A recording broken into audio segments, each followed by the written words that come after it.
তো খুবই ভালো কারণ মনে করেন দীর্ঘ আজকে আমাদের এখানে প্রায় 2 মাসের কাছাকাছি তো আমাদের গরমের তাপ, তবে আজকে মাসখানেক ধরে একটু গরমের তাপটা একটু বেশি ছিল। তবে চৈত্র মাস বৈশাখ মাসে এরকম গরম পড়ে, কিন্তু এবার একটু বেশি হয়েছে গরম। তার কারণ হলো যে চৈত্র বৈশাখ মাসে গরমের সাথে সাথে বাতাসের সাথে কিছু বৃষ্টি হয়, যেটা এই বছর হয়নি। এখন নতুন করে বৃষ্টি হয়েছে, আমাদের খুব আনন্দ লাগতেছে, দেশের মানুষের আনন্দ হচ্ছে, দেশের পরিবেশ ভালো হচ্ছে।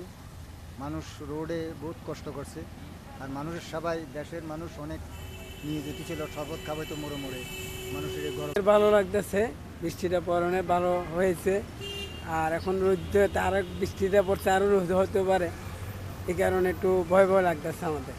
যেই পোশাক পরে আপনি রিক্সা চালাচ্ছেন 2 সপ্তাহ ধরেতে এই পোশাক পরা সম্ভব হয়নি। না না না, এটা পোশাকটা নতুন করে পড়ছে আর এই বৃষ্টির আনন্দতে পড়ছে আর কি।